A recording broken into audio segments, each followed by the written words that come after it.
नमस्कार बच्चों। आज की क्लास में मशीन वाले चैप्टर में हम लोग जो सिंपल लिफ्टिंग मशीन है उसमें एक एक मशीन्स को देखेंगे, ठीक है ना। तो कौन कौन सी ऐसी बेसिक मशीनें हैं जो लोड उठाने में हमारी मदद करती थी, मैकेनिकल एडवांटेज को बढ़ाती थी, यही आज हमको देखना है। सबसे पहला मैंने आपको जब मशीन चैप्टर शुरू किया था तभी बताया था कि सबसे सिंपल मशीन लीवर थी। कुछ भी उठाना हुआ तो लीवर सबसे सिंपल मशीन था जो वो काम कर सकता था। बट हमें सिलेबस में किन चीजों को पढ़ना एक बार पूरा देख लेते हैं। ये सारी मशीनों की लिस्ट है जो आपको एक साथ पढ़नी है। पूरा पूरा एक साथ पढ़ना आपको, ये सिंपल मशीनों का लिस्ट।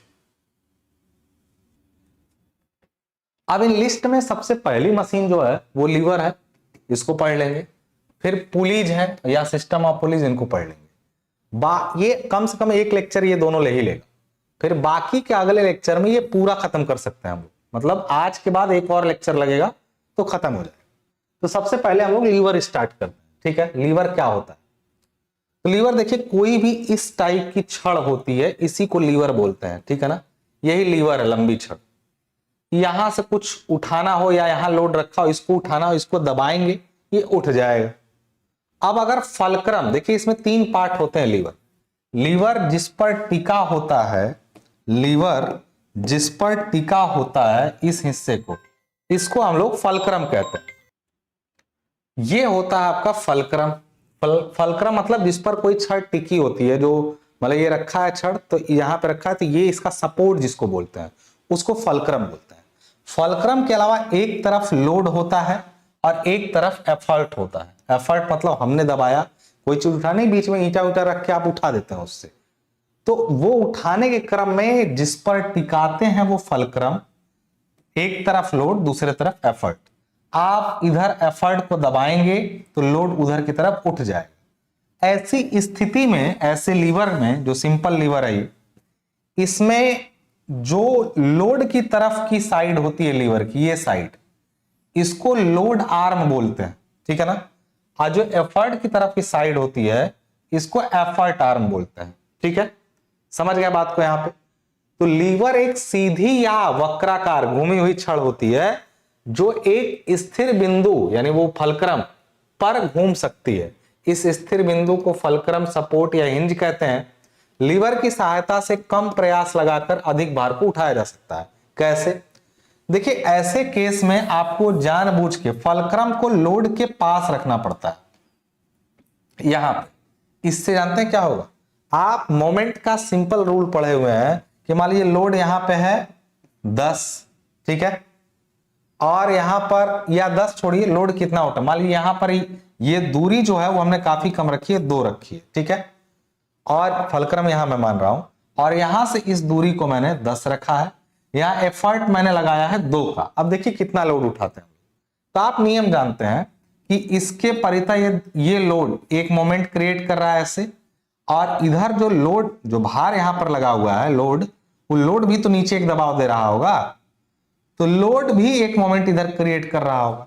तो आप जानते हैं कि मान लीजिए लोड W है जो हम उठा रहे हैं, तो W लोड एक मोमेंट क्रिएट कर रहा है इस छड़ को ऐसे घुमाने के लिए। बीम वाला चैप्टर आप लोग पढ़े हैं, रिएक्शन वगैरह, इसलिए मैं इस पर ज्यादा जोर नहीं दे रहा। अगर यहां पर ये छड़ सीधा करना है, सीधा ही रहना है, तो लोड एक इधर की तरफ मोमेंट दे रहा होगा जो छड़ को ऐसे उठाने का प्रयास कर रहा है।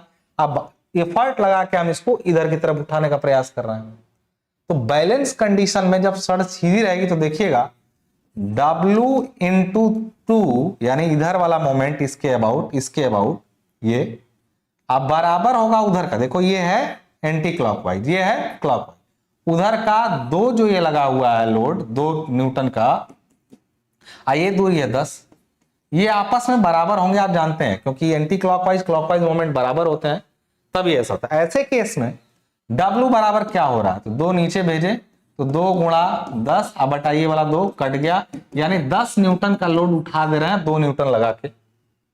यानी लीवर से कम प्रयास में अधिक भार को उठाया जा सकता है यदि फलक्रम ऐसी जगह रखा जाए कि लोड आर्म छोटी और एफर्ट आर्म बड़ी हो, तो उठाया जा सकता है। इसी को कहा गया है कि कम प्रयास लगा करके अधिक भार को उठाया जा सकता है। सेम चीज इंग्लिश में लिखा गया, आप पढ़ सकते हैं। अब देखिए यहां पे इसी लीवर में मैकेनिकल एडवांटेज की बात की गई। देखिए यहां एक लीवर बना है, यहां एफर्ट आर्म को ईए से दिखाया गया है, लोड आर्म को एलए से दिखाया गया है, फलक्रम यहां पे है। तो आप जाहिर सी बात, अभी थोड़ी देर पहले वाले एग्जांपल में हमने 2 न्यूटन लगा के 10 न्यूटन उठा दिया था। तो इसका मतलब है इसका यांत्रिक लाभ कितना होता है। तो लीवर में यांत्रिक लाभ का मतलब है वही उठाया गया भार बटे लगाया गया प्रयास। ये किसी भी मशीन के लिए बेटा। तो इसीलिए हम लोग कह सकते हैं कि मैकेनिकल एडवांटेज, देखिए लीवर के केस में मैकेनिकल एडवांटेज को लीवरेज भी बोल देते हैं। लीवरेज एक शब्द है जो लीवर के लिए मैकेनिकल एडवांटेज की बात करता है, यानी mechanical advantage for lever is called leverage. ठीक है, किसी लीवर का यांत्रिक लाभ उसके द्वारा उठाए गए भार तथा लगाए गए आयास के अनुपात के बराबर होता है। तो हम लोग जान गए कि W/P होगा। अब इसी को मैं थोड़ा W/P को और इलेबोरेट करूं, थोड़ा सा समझूं, ये तो मतलब जनरल परिभाषा हो गई। इसी से आगे चलते हैं कि हम संतुलन की स्थिति में छड़ को सीधा मानते हुए यदि हम लोग लगाएं, तो आप जानते हैं एफर्ट को हम P से कहते हैं और लोड को W से कहते हैं। तो P इंटू EA यानी effort arm, P into EA बराबर होगा W इंटू LA यानी लोड आर्म।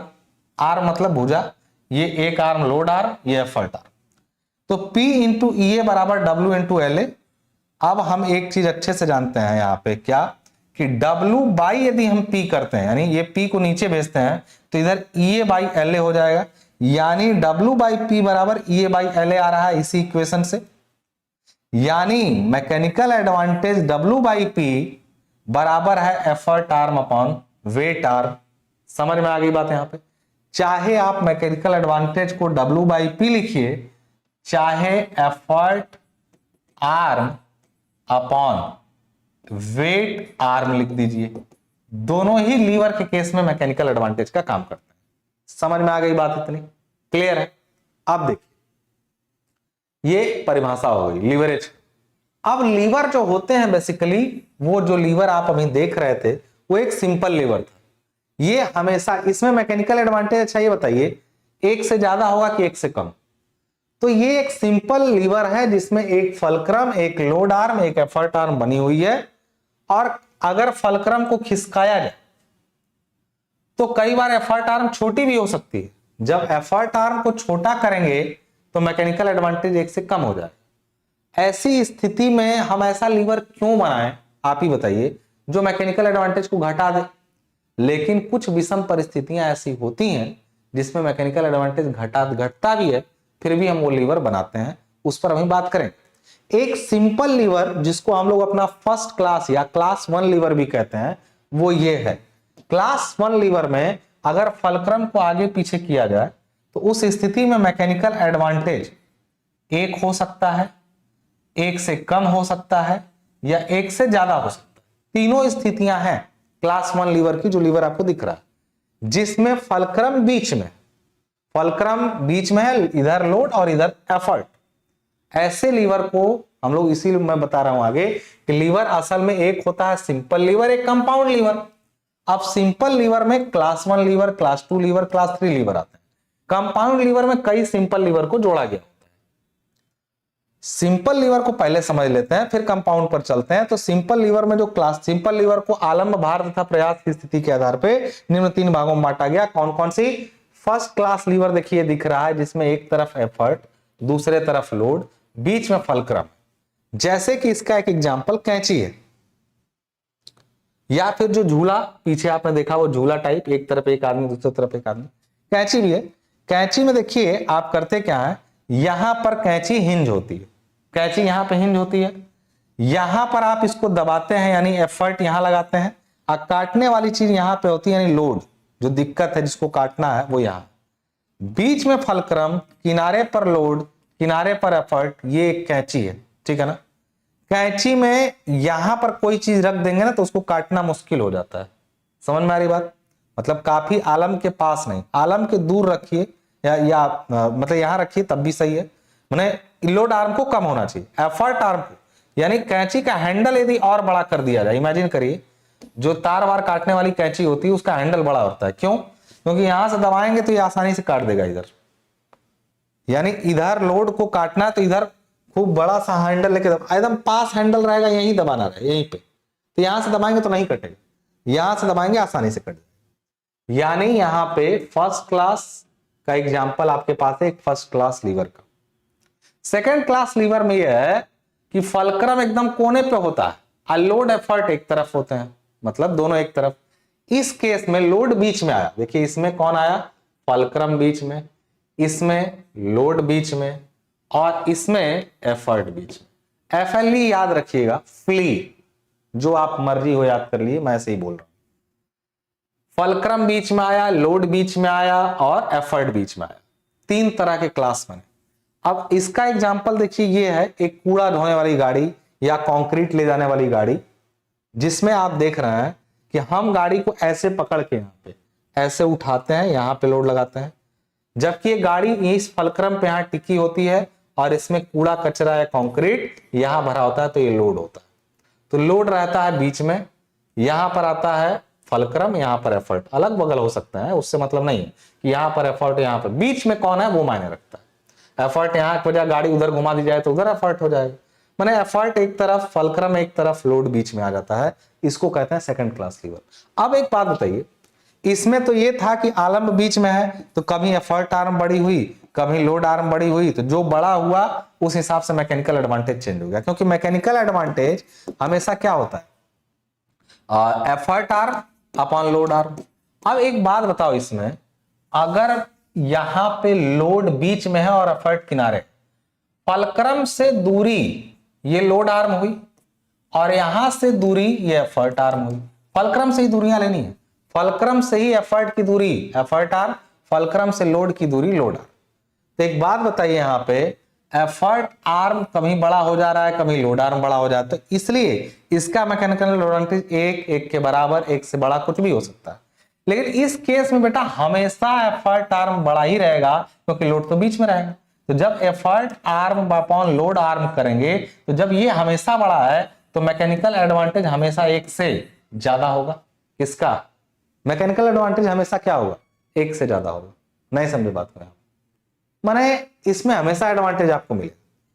तीसरा है थर्ड क्लास में, फलक्रम से एफर्ट नजदीक है, तो यानी एफर्ट आर्म छोटी हो गई, लोड आर्म बड़ी हो गई, तो effort arm upon load arm करेंगे तो हमेशा ये एक से कम ही आएगा, यानी मैकेनिकल एडवांटेज हमेशा एक से कम होगा। यानी ये ध्यान रखना है कि इसमें कुछ भी हो सकता है मैकेनिकल एडवांटेज इस टाइप के लीवर में, इसमें एक से बड़ा ही होगा और उसमें एक से छोटा ही हो।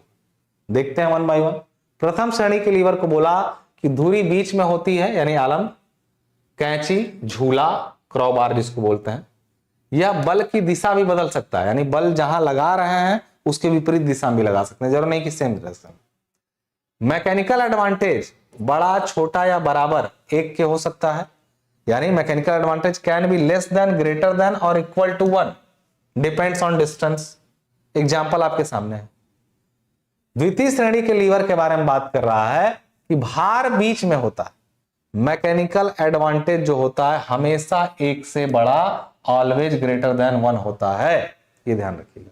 It reduces the effort needed, यानी जब मैकेनिकल एडवांटेज ज्यादा रहेगा एक से, तो भाई आपको कम बल में ज्यादा मिल जाता है, शक्ति मिल जाती है, ठीक है, तो ये चीज का ध्यान रखिएगा।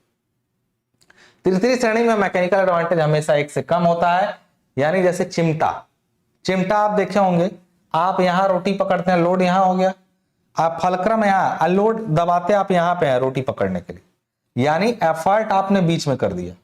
तीसरे में लोड एक तरफ, फलक्रम एक तरफ।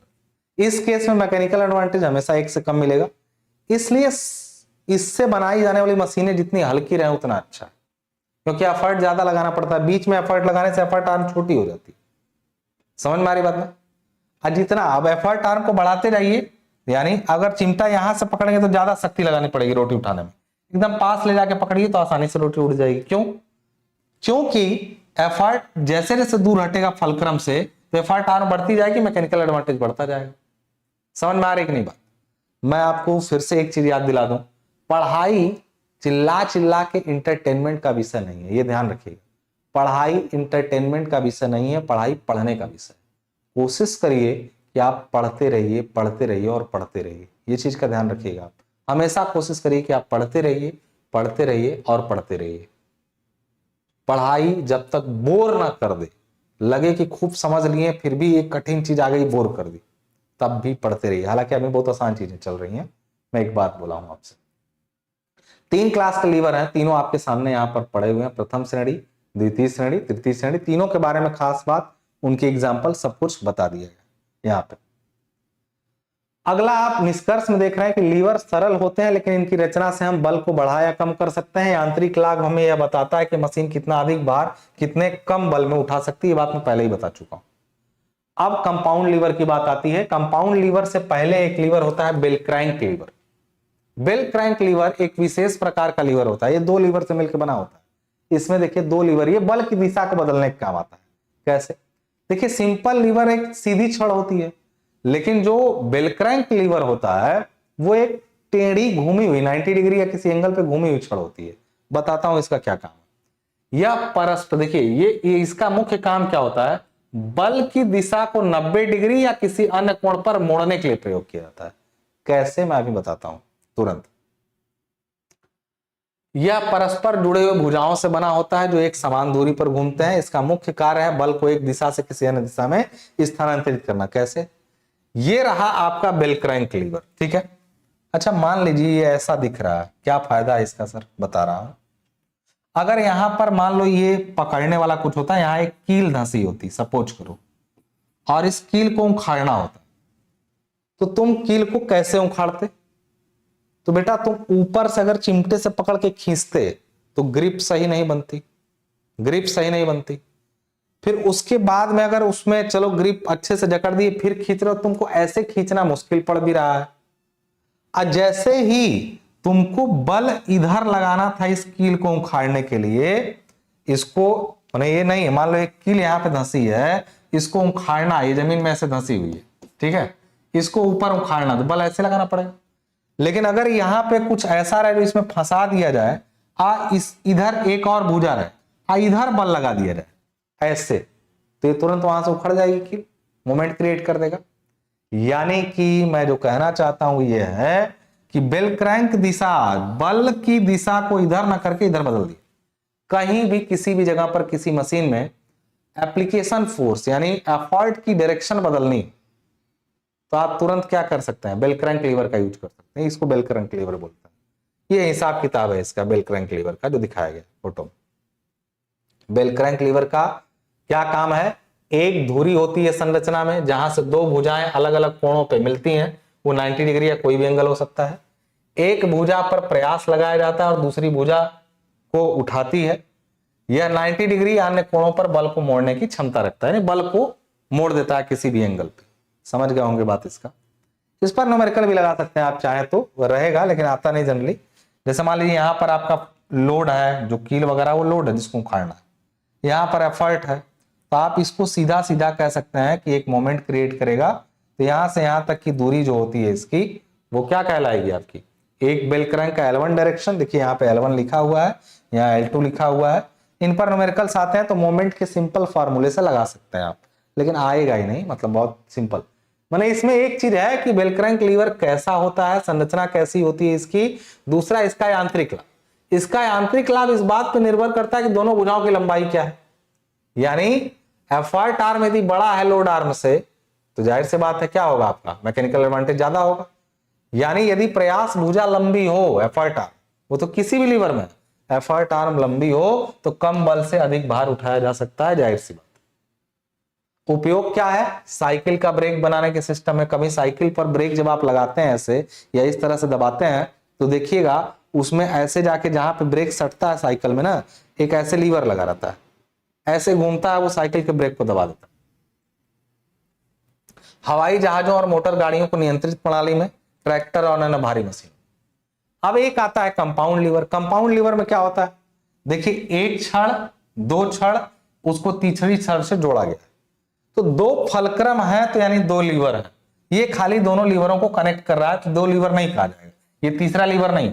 लीवर मतलब क्या, जिसमें एक प्रयास, एक लोड और एक फलक्रम। जिसमें फलक्रम नहीं है वो लीवर नहीं माना जाता है, पहले ही जाए। अगर इसी में मैं यहां पे अगर फलक्रम जोड़ दूं तो ये लीवर हो जाएगा, तो 3 लीवर मिले हैं इसमें। कंपाउंड लीवर 2 से अधिक साधारण लीवर को एक साथ जोड़ के बनाया जाता है। 2 से अधिक साधारण लीवर को एक साथ इस प्रकार से जोड़े जाते हैं कि एक लीवर का भार दूसरे के प्रयास में बदल जाए। अब देखिए, मान लीजिए आपको बहुत ज्यादा लोड उठाना है, आप सोच रहे हैं यार कि मैं क्या करूं। अब सोचिए ये लोड यहाँ काफी ज्यादा है यहाँ पे। अच्छा, ये लीवर किस टाइप का है, इसमें लोड बीच में है, तो ये वाला लीवर जो नीचे है वो सेकंड क्लास का लीवर है क्योंकि लोड बीच में। ऊपर वाला जो लीवर है उसमें फलक्रम बीच में है, तो इसको कहेंगे फर्स्ट क्लास का लीवर। ठीक, अब देखिए हुआ क्या, अगर हम यहां से देखो, यहां पे हिंज है, ये छड़ यहां से ऐसे जब हम खींचेंगे तो ये ऊपर उठेगा, समझिएगा बात, ये ऊपर उठेगा। और जब ये ऊपर उठेगा तो समझो ये कचरा वाली गाड़ी याद है ना, जो ये जिसका टायर यहाँ पे था, यहाँ पे सब लोड रखा था और हैंडल को उठाया जा रहा था। तो या तो हम देखो इसको यहां से उठाएं, हम इसको अगर यहां से उठाते तो ये लोड उठता, लेकिन हमको ज्यादा लोड लगाना पड़ता। हमने किया क्या, हम ऊपर एक और लीवर इसमें जोड़े, उस लीवर में एफर्ट आर्म को काफी लंबा रख दिए, एफर्ट आर्म को लंबा रख दिया। अब हम हल्का सा अगर एक उंगली से भी दबाएं तो ये एफर्ट आर्म काफी बड़ी है, लोड आर्म छोटी सी है। मान लो हमने यहां 2 का बल लगाया तो तुरंत यहां पर ये लोड उठाएगा 10 का, यानी 2 10 जरूरी नहीं, मैं एक एग्जांपल दे रहा हूं। यहां 2 लगाऊंगा, वहां लग जाएगा 10, और ये 10 इसको ऊपर उठा देगा। यानी हम लगाएं तो बल 2 का, इस पर के लिए प्रयास ही लग गया 10 का। सपोज यहां 10 का प्रयास लगा है, इमेजिन करो कि यहां 10 का प्रयास लगा है, तो लोड ये और ज्यादा उठा लेगा। लेकिन चूंकि ये सेकंड क्लास है यहां पे, तो ये 10 से भी ज्यादा को लोड उठाएगा केवल 10 के प्रयास लगाने से। क्यों? क्योंकि इसकी एफर्ट आर्म और बड़ी है। यानी कम लोड में एक लीवर, 2 लीवर, 3 लीवर, अच्छा इसी में एक और लीवर नीचे जोड़ दिया जाए। कहने का मतलब है कि कई लीवर सिंपल जोड़ के यदि हम एक यहां प्रयास लगाए, समझिए ध्यान से, यहां पे हमने एक प्रयास लगाया 2, वहां पर हमको मिल गया आउटपुट 10 का। क्यों? क्योंकि यहां 2 लगाएंगे तो वहां 10 का आउटपुट मिलेगा। ये लीवर कर देता है, आप देखें, क्योंकि ये बड़ा है वो छोटा आर्म। तो वो जो 10 मिला वो इस लीवर के लिए बेटा एफर्ट ने काम कर दिया। एफर्ट लगाए 2, बदल गया 10 में, इस लीवर के लिए वो एफर्ट हो गया, तो फिर इस एफर्ट के कारण और ज्यादा लोड उठ जाएगा। समझे कि नहीं बात को? यानी एक लीवर का एफर्ट जो हमने यहां लगाया लोड में कन्वर्ट हुआ, तो इसके द्वारा उठाया गया लोड इसका बन गया एफर्ट। तो हम क्या कर रहे हैं, एफर्ट को लोड, जैसे एफर्ट हमने 2 का लगाया, हमको आउटपुट मिल गया 10 का। अब यही 10 फिर से एफर्ट का काम करेगा, इसके लिए आउटपुट दे देगा 20 का। अब यही 20 किसी तीसरे लीवर के लिए एफर्ट का काम करेगा, आउटपुट दे देगा 40 का। यानी हम बहुत कम लोड से कई लीवरों के संयोजन से एक लीवर बना सकते हैं जो क्या करेगा, मैकेनिकल एडवांटेज को बहुत ज्यादा बढ़ा देगा। तो आई होप आपको कंपाउंड लीवर समझ में आया होगा कि क्या होता है। तो कंपाउंड लीवर वो है कि कई सरल लीवर को आपस में इस तरीके से जोड़ा जाए कि एक लीवर का भार, यानी एक लीवर का भार दूसरे के प्रयास के रूप में काम करना है, इसके प्रयास के रूप में, उस संयोजन को संयुक्त लीवर कहते हैं। आई होप आपको समझ में आ गया हो। विशेषता क्या है, यह यांत्रिक लाभ को बढ़ाता है बहुत तेजी से, भारी भार को कम प्रयास से उठाने में मदद करता है। दोनों बात एक ही है यार। इसमें लीवर एक दूसरे से जुड़े होते हैं जिससे कार्य कुशलता बढ़ती है। यानी हम एक लीवर टच करेंगे और खटाक से कई लीवरों से होते हैं, हमारा हल्का सा फोर्स वो एक बड़े फोर्स के रूप में नीचे काम करेगा। जैसे आप कभी देखें, सपोज आपकी गाड़ी में ब्रेक नहीं होता, आपको पैर से गाड़ी रोकनी पड़ती, जैसे महिला मंडल स्कूटी रोक देता है पैर से। अच्छा, पैर टूट जाएगा कि नहीं? अगर तेज गाड़ी रहेगी, आप रोड पर पैर लगाए तो टूट जाएगा पैर। उतना लोड उस गाड़ी में है कि आपका पैर तोड़ दे, लेकिन आप हल्का सा हाथ से दबाते हैं लीवर, और उस लीवर को दबाते ही गाड़ी पर जो ब्रेक लगता है वो बहुत हैवी लगता है, जो गाड़ी को रोक देता है। तो क्या आप उतना फोर्स लगाएं रोकने के लिए? आप बहुत हल्का फोर्स लगाएं बाइक या कहीं भी। लीवर ही प्रणाली है जिससे वो अंततः जाके भारी भार में कन्वर्ट होकर रुक जाता है। तो ये थी इस लीवर की विशेषताएं। कार्यविधि क्या है? पहला लीवर का प्रयास के माध्यम से घुमाया जाता है, पहले लीवर को प्रयास के माध्यम से घुमाए, इसका भार दूसरे लीवर के लिए प्रयास के रूप में काम करता है। यह प्रक्रिया अंतिम लीवर तक जारी रहती है जिससे कुल मिलाकर अधिक यांत्रिक लाभ प्राप्त होता है। ये 3 ही फंक्शन है उसके। अच्छे से देख लीजिए। अब उदाहरण के लिए हेमोस्टेट सर्जरी, नट क्रैकर सरौता जो होता है, पंचिंग मशीन, ये सब में ऐसा लीवर का प्रयोग किया जाता है। एक फॉर्मूला इसके लिए हम लोग देख लेते हैं। सपोज करिए यहां पे हमने एक लीवर लिया ए, बी और सी, यहां पे एक लीवर है एम, एन एंड ओ। अब यहां पर एक एग्जांपल के तौर पे हमने किया क्या, सबसे पहले for lever ABC, ABC lever के लिए आर इंटू ए बी, मतलब आर यहां पर ये एक मान के चलते हैं कि इस पर जो लोड है वो आर है। आप P इंटू बी सी, इसका मतलब P हमने, ये एफर्ट आर्म होगा इस लीवर के लिए, ये इसकी लोड आर्म, ठीक है। जब हम P लगाएंगे तो R ऊपर उठेगा, जाहिर सी बात है। यानी इस लीवर के लिए R इंटू ए बी बराबर P इंटू बी सी होगा इस लीवर के लिए। यानी यहां से R बराबर यदि निकालें कि यहां लोड कितना उठाया हमने, तो हमने P into B C by A B load उठाया, ठीक। इसी तरह लीवर MNO में नीचे देखें तो R, अब देखो यहां पे अगर हम यहां से R उठा रहे हैं यार, तो यहां से असल में, अच्छा इस छोर पे R लगा है तो हर जगह R ही रहेगा, क्योंकि यहां पर ये जो एफर्ट है वो लोड का काम, मतलब लोड जो है इसका R जो है वो एफर्ट का काम करेगा इस लीवर की। तो जो तुमने P लगाया यहां R लगा, तो यही R इसको ऊपर उठाएगा। तो अब R इंटू ओ एम, मतलब फलक्रम से पूरी दूरी, एफर्ट R ओ एम है यहाँ पे, और W बीच में कहीं लगा, W इंटू ओ एम, ये दूरी। कैसे, आप नहीं समझे, ये फलक्रम है ना, ये केंद्र है, इस केस में तो ये बीच में था। तो अब यहां पे जो हमने इसको खींचने पे ये उठाया किसके परितः घुमा रहा है, इस छड़ को किसके परितः घुमाया, इसके परितः उठा रहा है, उठाया, यानी कि R इंटू ओ एम बराबर होगा W इंटू ओ एन के। इसी से निकला कि R बराबर W into O N upon O M. तो दो इक्वेशन मिले R के, तो दोनों आपस में बराबर होंगे कि नहीं। यानी कह सकते हैं इक्वेशन 1-2 से कि P into B C upon A B बराबर होगा W into O N upon O M, आ गया। अब यहां से W बाई P यदि हम लोग करते हैं तो आता है BC by A B O M upon O N, आ गया। अब देखिए क्या होता है, W बाई P को कहते हैं हम लोग mechanical advantage, BC upon A B क्या है, तो आप देखेंगे यहां पे BC अपॉन ए बी, यह है BC effort arm, lever arm, load arm या वेट आर्म। तो ये effort BC upon A B जो था वो इस लीवर का क्या था बताइए, मैकेनिकल एडवांटेज था, एक सिंगल लीवर का। इसी तरीके से OM upon O N, OM effort arm, ON load arm, load से फलक्रम की दूरी लोड आर्म, लोड से एफर्ट की दूरी एफर्ट आर्म। यानी इस केस में OM अपॉन ओ एन फिर से effort arm upon load arm है। ये भी, ये जो BC अपॉन AB है ये पहले mechanical advantage of lever ABC है, ये वाला mechanical advantage of lever MNO है, दोनों लीवर का। यानी टोटल जो W यानी प्रयास P जो लगाया गया, लोड W जो उठाया गया दोनों लीवर को मिला के, तो दोनों लीवर का संयुक्त मैकेनिकल एडवांटेज यानी W बाई P बराबर, W बाई P क्या है, दोनों लीवरों को मिला के मैकेनिकल एडवांटेज बराबर होगा इसका मैकेनिकल एडवांटेज और इनटू इसका मैकेनिकल एडवांटेज।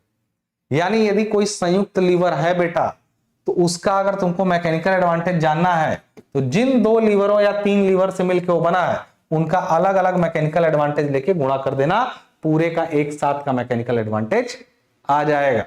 नहीं समझे बात को?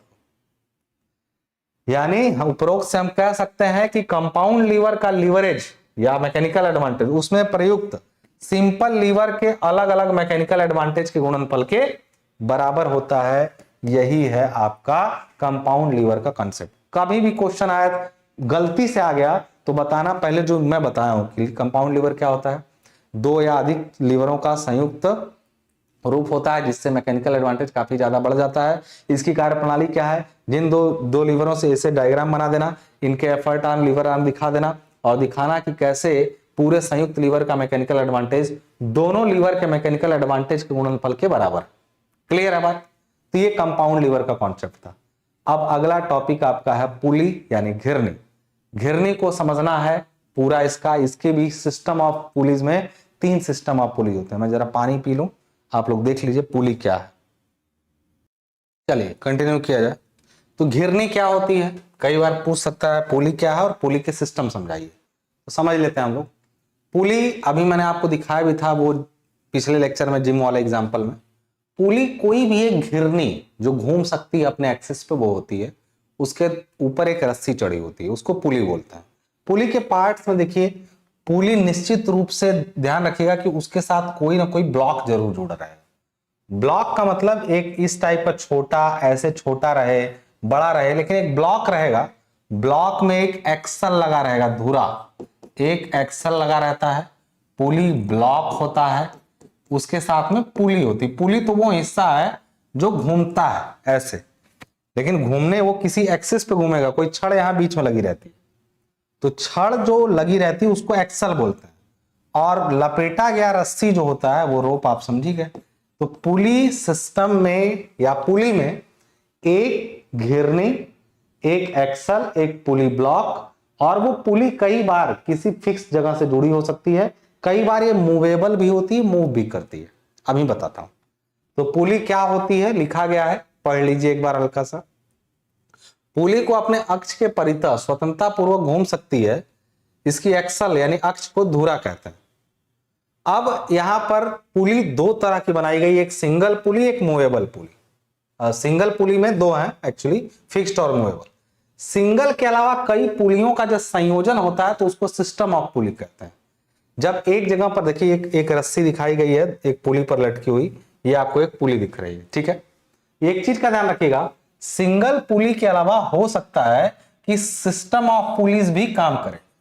सिस्टम ऑफ पुलीज, जहां पर कई पुली एक साथ काम करती है उसको सिस्टम ऑफ पुली कहते हैं।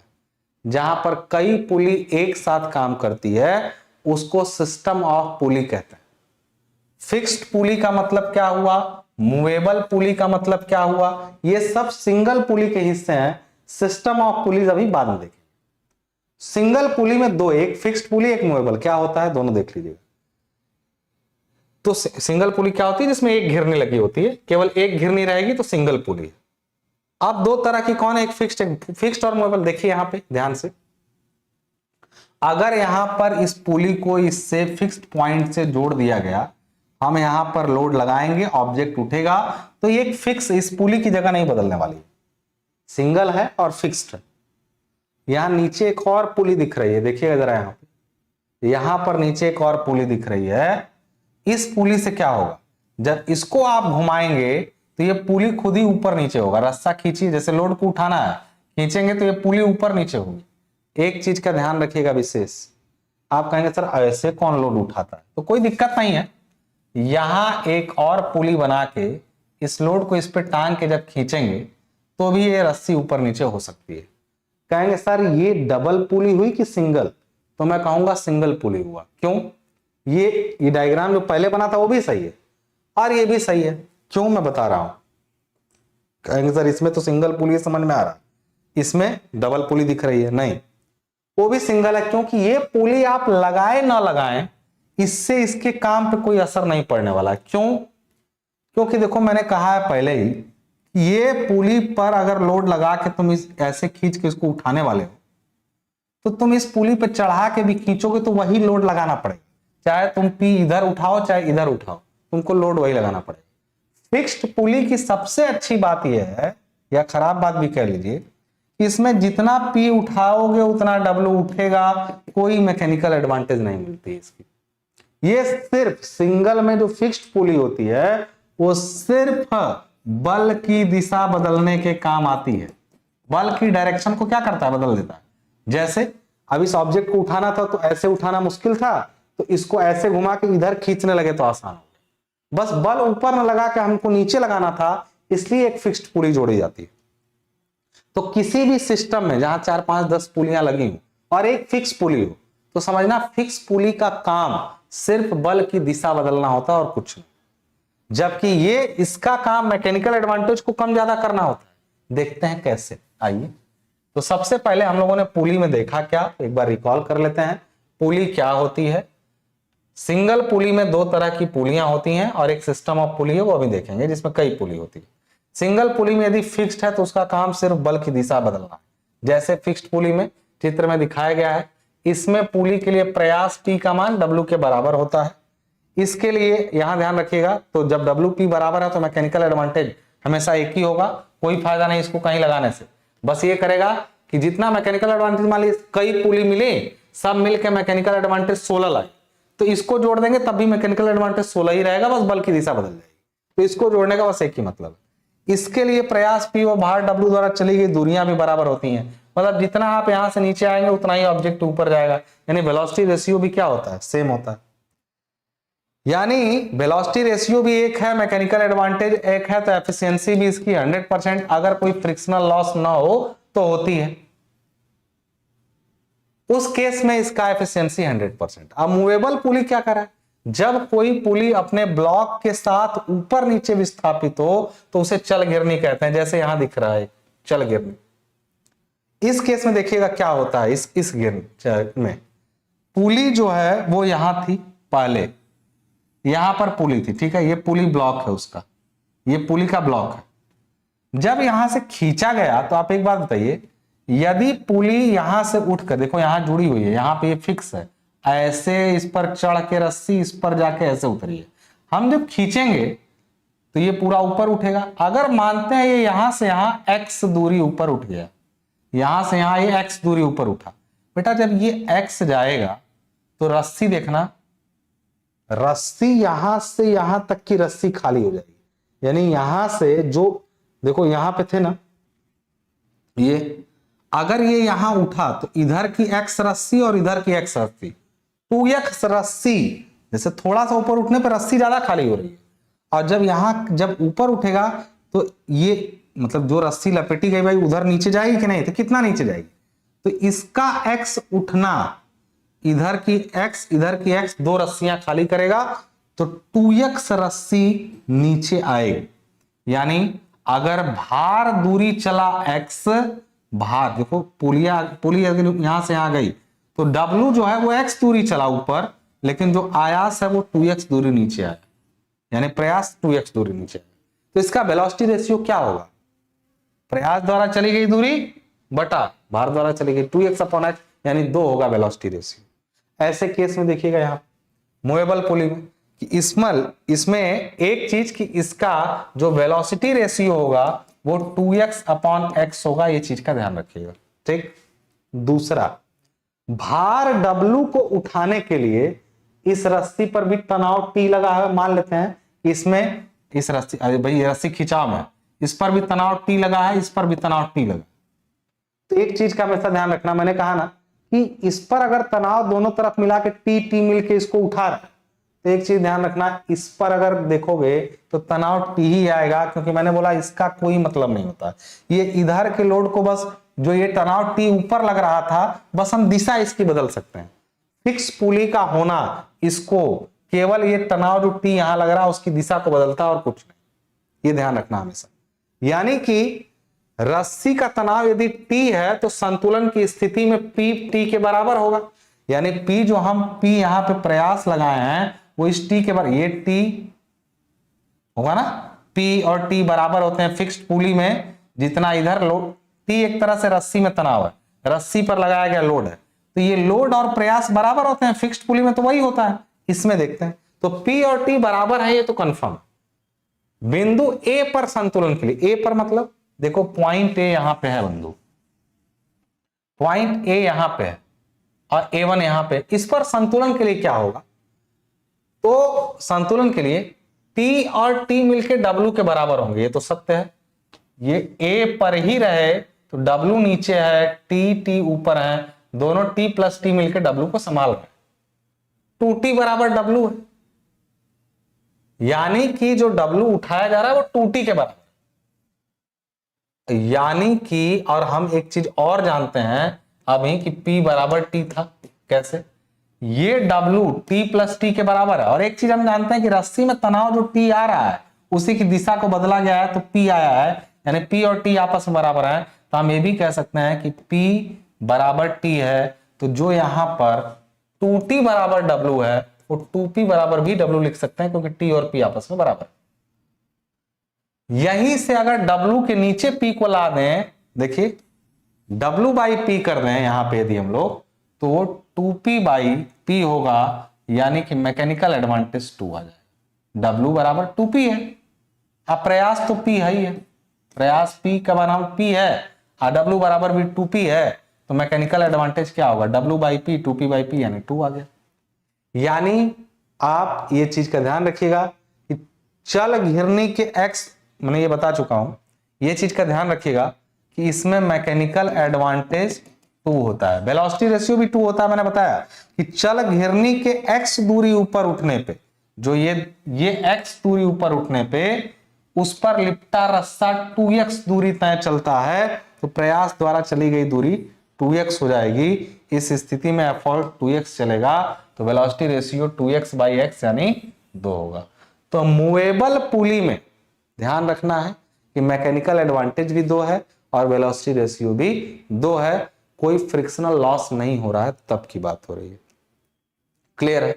तो आपने अभी तक पुली के बारे में बस इतना समझा कि फिक्स्ड और मूवेबल पुली होती है, और उसमें फिक्स्ड वाले में mechanical advantage 1, velocity ratio 1। Objective भी पूछ सकता है कि फिक्स्ड पुली में क्या होता है, और मूवेबल पुली में वेलोसिटी रेशियो भी 2 और मैकेनिकल एडवांटेज भी 2, ये मूवेबल पुली में होता है। अब बात करते हैं सिस्टम ऑफ पुलिज की, जिसमें कई घिरनियां आपस में जुड़ती हैं और उससे हमारा फायदा होता है। देखते हैं कैसे। सिस्टम ऑफ पुलिज में यानी चल अचल घिरनियों के विभिन्न प्रबंधन के आधार पर घिरनियों को आपस में जोड़ जोड़ के हमने सोचा क्यों ना मैकेनिकल एडवांटेज बढ़ा लिया जाए।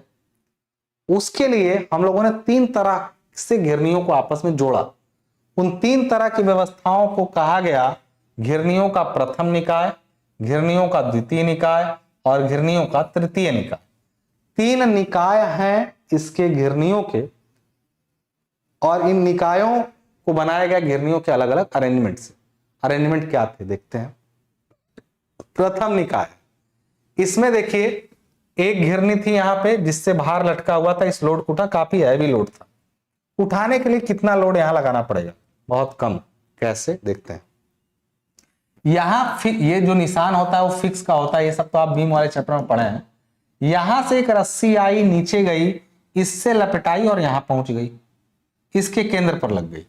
फिर दूसरी रस्सी आई, यहां पर लटकी, इसके केंद्र से लग गई। तीसरी रस्सी आई, इसके केंद्र से यहां लग गई।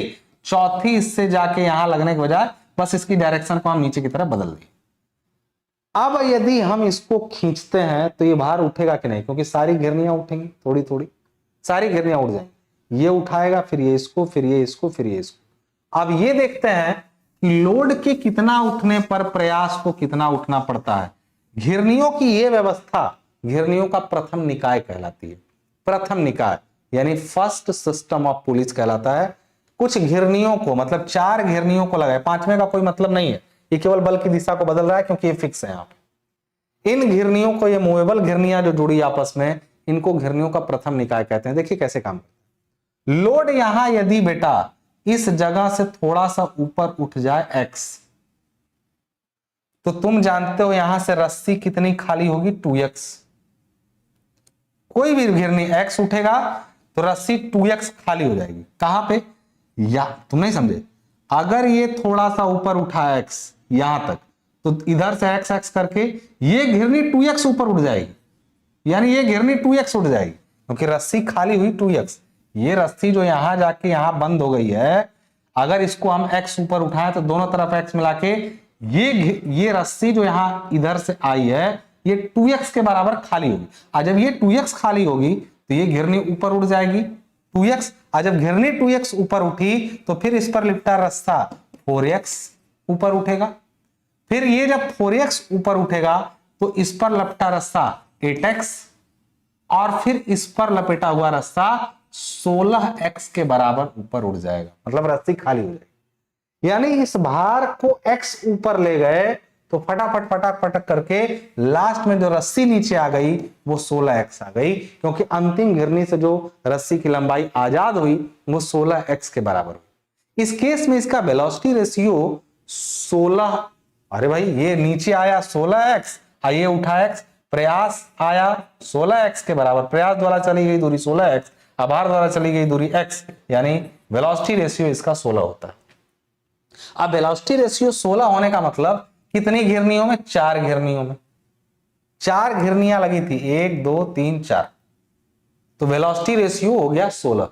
ऐसा तो नहीं कि घिरनियों की संख्या में और वेलोसिटी रेशियो में कोई संबंध है, आइए देखते हैं। क्योंकि 16 को हम लिख सकते हैं 2 टू द पावर 4, और यहां ऐसे लिख सकते हैं 2 टू द पावर 4 में 4 घिरनियां भी लगी हैं। यानी यदि घिरनियों की संख्या को हम लोग n मान लें कि n घिरनियां लगी, उस केस में 2 टू द पावर n करने पर वेलोसिटी रेशियो आ जाता है इसका। कैसे? 4 घिरनियां थी तो 2 टू द पावर 4 करेंगे 16, यही वेलोसिटी रेशियो है। यदि 5 घिरनी होती तो ये 16 उठी होती, 5वीं घिरनी 16x ऊपर उठती और उस पर से 32x के बराबर खुल जाता रस्सी। यानी यदि 2 टू द पावर 5 कर देते 5 घिरनियों के लिए तो वेलोसिटी रेशियो क्या होता? 32 होता। यानी प्रथम निकाय की घिरनी है तो वेलोसिटी रेशियो बराबर 2 टू द पावर n होगा, जहां n घिरनियों की संख्या है। Velocity ratio of first class of pulley system will be equal to 2 to the power n, where n is number of pulleys। कभी भी फिक्स्ड वाली पुलिस को काउंट मत करिए, यही चीज यहां दिखाया गया है। वेगानुपात, यदि घिरनी 1 का केंद्र बाहर से x दूरी ऊपर उठे तो लिपटी रस्सी द्वारा चली गई दूरी 2x होगी, अतः इस प्रकार दूसरी घिरनी 2x दूरी चलेगा, इस प्रकार पुली 2 पर लिपटी रस्सी 4x होगी। करते करते देखिए यहाँ पे 16x तक पहुंचा है। इसी में बोला गया है कि Vr बराबर होता है प्रयास द्वारा चली गई दूरी बटा भार द्वारा चली गई दूरी, 16x बटा 16 से Vr 16 आ गया। Vr बराबर आ रहा है 2 टू द पावर 4, 16 बराबर मतलब 2 टू द पावर 4। यानी कह सकते हैं इस प्रकार यदि निकाय में घिरनियों की संख्या n हो तो Vr बराबर 2 टू द पावर n, और वहीं से आ रहा है कि एफिशिएंसी बराबर ma बटा Vr। यहां n का वैल्यू घिरनियों की संख्या पर रखेंगे, अपने आप तुरंत उसका Vr आ जाए। तो अगर Vr उसका 2 टू द पावर n है और अगर इफिशियंसी उसकी n है, मतलब घिरनियों में कोई फ्रिक्शनल लॉस नहीं हो रहा, इफिशियंसी 100% है, तो उस केस में एफिशिएंसी बराबर अगर 1 ले लें तो मैकेनिकल एडवांटेज बराबर बटा Vr बराबर एफिशिएंसी होती है। Vr यदि इसका 2 टू द पावर n है तो मैकेनिकल एडवांटेज भी 2 टू द पावर n होगा। यानी 4 घिरनियों में अगर 4 घिरनियां उस तरह से लगाई जाए तो हम mechanical advantage 2 to the power, अगर हम 4 घिरनियां लगाएं तो 16 का उठा सकते हैं। यानी 1 केजी का वेट लगा के 16 केजी का वेट हम लोग आराम से क्या कर सकते हैं? उठा सकते हैं। समझ में आई कि नहीं बात? जल्दी बताइए, समझ में आई या नहीं बात? अब ऐसे केस में कई बार ऐसा भी होता है कि ये जो घिरनियां लगी हुई हैं यहाँ पे, ये पूरी घिरनियां जो यहाँ पे लगी हुई हैं, तो ये तो भार को उठा रही थी। कई बार इन घिरनियों का खुद का भी भार होता है W1 W2। ऐसी स्थिति में घिरनियां अपने भार को भी लगातार उठाती जाती हैं, वो आएगा नहीं, लेकिन उससे भी वेलोसिटी, उस केस में मैकेनिकल एडवांटेज का फॉर्मूला ये हो जाएगा। इसको भी प्रूफ किया जा सकता है बट जरूरत नहीं है। अगर घिरनियों का खुद का भार W हो तो उस केस में मैकेनिकल एडवांटेज का ये फॉर्मूला होगा, लेकिन इस केस में भी अपने आप velocity ratio 2 to the power n ही आएगा, ये जान लीजिए। क्लियर है बात? इसकी जरूरत नहीं है, छोड़ दीजिएगा। आप यहां तक याद रखिएगा कि फर्स्ट क्लास पुली में वेलोसिटी रेशियो और mechanical advantage 2 to the power n होते हैं, दोनों ही। ठीक है ना? कैसे आप उसको समझा के ये लाइन पूरी लिखी है कि कैसे उसका वेगानुपात निकलता है फर्स्ट क्लास में। और वेगानुपात होने का मतलब सिंपल है यार, क्या? जैसे जैसे मैकेनिकल एडवांटेज बढ़ेगा वैसे वैसे क्या होता है? उसका लोड उठाने की कैपेसिटी बढ़ती जाएगी। अब दूसरा सेकंड सिस्टम में क्या होता है? तो सेकंड सिस्टम में बंधु ये है कि 3 पुलियों को आपस में एक फिक्स ब्लॉक से जोड़ा गया है, 3 पुलियों को भी एक ही ब्लॉक से जोड़ा गया, यानी ये पुलियां एक साथ उठेंगी पूरी की पूरी, ये पूरा ब्लॉक उठता है। अगर एक ही ब्लॉक से 3 पुली जुड़ी है तो एक पुली अकेले तो उठ नहीं जाएगी, तीनों उठेंगी। और ऊपर 3 पुलियां जोड़ी गई हैं, यहां पर एक हुक लगा हुआ है, अगर आप देख पा रहे हो तो यहां से हुक से एक रस्सी इस पुली से लपेट के, दूसरी इससे, तीसरी इस नीचे वाले से, चौथी इससे, फिर 5वीं इससे उठा करके यहां लपेटा गया और यहां पर भार W लटकाया गया। जब इसको खींचा जाएगा तो रस्सी तुरंत खाली होगी और ये भार W ऊपर हो जाएगा। ये सेकंड सिस्टम ऑफ पुली, यानी पुलियों का एक अलग तरह का अरेंजमेंट है, पुलिस का एक अलग तरह का अरेंजमेंट है। बात समझ आ रही है ना? पुलिज का एक अलग तरह का अरेंजमेंट है। चित्र में घिरनियों का द्वितीय निकाय दिखाया गया है। इसमें दो पुली ब्लॉक होते हैं। फिक्स्ड पुली ब्लॉक के ऊपर यानी फिक्स्ड पुली ब्लॉक के ऊपर मूवेबल पुली ब्लॉक नीचे होता है, जिससे भार डब्लू लटका रहता है। यानी हर पुली का उद्देश्य देखो भार ही उठाना है। अब वो भार कैसे उठा रही है उस पर निर्भर करता है। पुली की संख्या समान या असमान हो सकती है, कई बार 3 4 यहाँ 4 हो सकता है, वहां 3, वो उस पर डिपेंड करता है। अब ये कैसे होगा, इस केस में पूरा जो उसमें लिखा था वो भी समझा गया। माना डब्लू, जो भार डब्लू है वो एक्स दूरी ऊपर उठेगा, तो सारा निचला ब्लॉक एक्स दूरी ऊपर उठेगा। अतः निचले ब्लॉक में प्रत्येक पुली, मान लो ये भार डब्लू ऊपर उठता है, ये डब्लू ऊपर उठा, मैंने ये एक्स दूरी ऊपर उठा, यानी ये पूरा ब्लॉक ही ऊपर उठा। जब बेटा ब्लॉक यहां से ऊपर एक्स उठेगा तो देखो क्या होगा, एक्स उठने पर रस्सी की कितनी लंबाइयां फ्री होंगी। देखो इस पुली पर, तीनों पुलियों पे, एक पुली पे 2 तरफ रस्सी होती है, तो 3 पुलियों पूरा 6 तरफ रस्सी होगा। एक एक्स उठने पर, एक्स उठने पे 1 2 3 4 5 6 एक्स रस्सी क्या हो जाएगी, फ्री हो जाएगी। 6 एक्स रस्सी क्या होगी, फ्री हो जाएगी। तो सिंपल सी बात है। हाँ, ये फिक्स वाला तो अपनी जगह पे, ये ब्लॉक नहीं हिलने वाला। जैसे इसको टाइट करोगे ये ऊपर उठेगा, पूरा ब्लॉक ऊपर नीचे केवल ये वाला होता है। इसके एक्स ऊपर उठने पे 6 तरफ की लपेटी गई रस्सी 6x के बराबर फ्री हो जाएगी। यानी प्रयास यहां से रस्सी जो फ्री होगी टोटल वो 6x होगी, ये चलेगा x। यानी कि यहां पे अगर ऊपर नीचे मिला के 6 पुलियां हैं, अगर मान लो यहां 7 करते ना तो फिर रस्सी भी 7 हो जाती पूरी। समझ रहे हो बात को ना, लपेट के देखना पूरा हो जाए।